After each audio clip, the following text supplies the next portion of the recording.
Hey team, Pastor Matt here. I've got a couple things I want to share with you that are important bits of information, and also want to tell you something really interesting about myself that you may not know. So to start us off, our Planning Center emails are going to change for the month of August. That's right.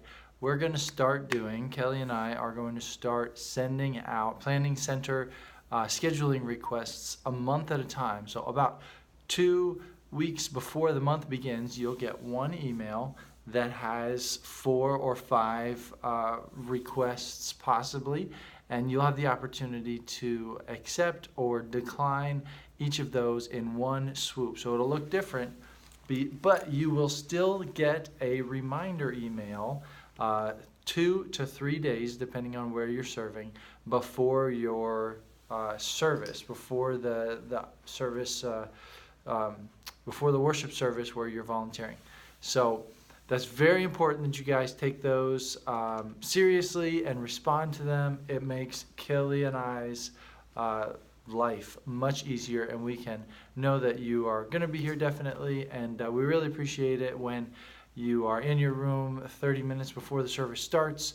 And also, if something should come up, to let us know in advance. And when you get that reminder, if you suddenly think, oh, I can't serve this weekend, even though I said I could, I'm going to let Kelly or Matt know right away. For all service requests or last minute items, for the preschool ministry, direct to Kelly, and for the elementary ministry, direct to me, and we'll get somebody to cover for you. Also in the rooms, just be sure to take your time to if you brought in any coffee or a drink, please throw those away. It helps keep the classroom nice and clean and orderly for parents, and saves Kelly's and I some time on Sunday afternoons after we're picking up and getting ready to go home ourselves. And also, I want to tell you a little something about me.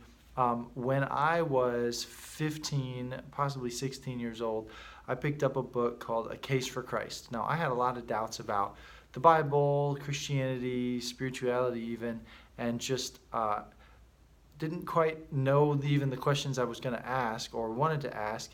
And one of the things that I looked back on last night when I was having a terrible time sleeping, I picked up that book again, A Case for Christ, written by Lee Strobel, and I started reading the first chapter about, is the Bible true, and can we prove it's true, and a reliable historical account.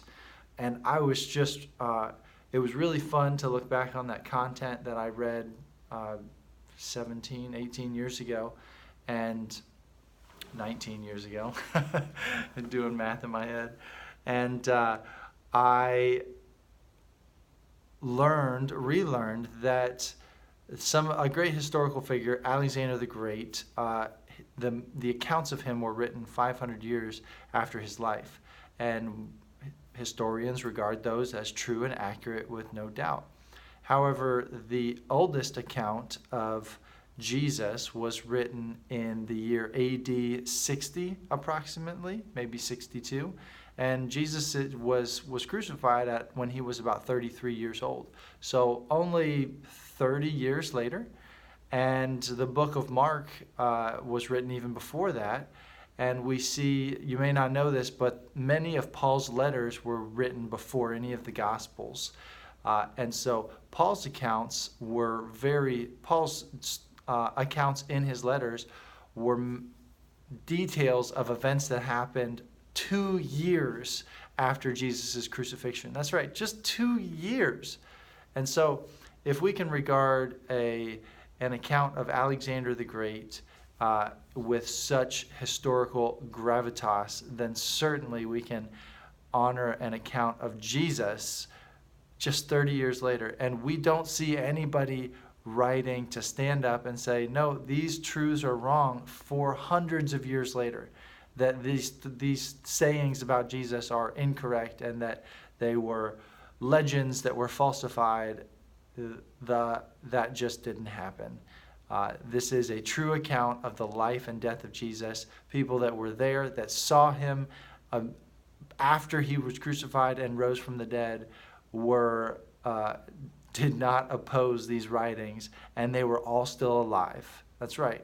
Everybody who saw Jesus post-resurrection was able to, many of them, to hear the gospel and read it and did not oppose it. And so we stand on the rock that is the truth in Christ and celebrate his death, burial, and of course his resurrection.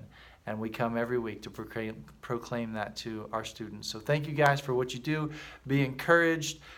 You are working towards a great, great cause to make disciples who make disciples. And we get to go to heaven and take as many people there with us as we can. I love you all. God bless you.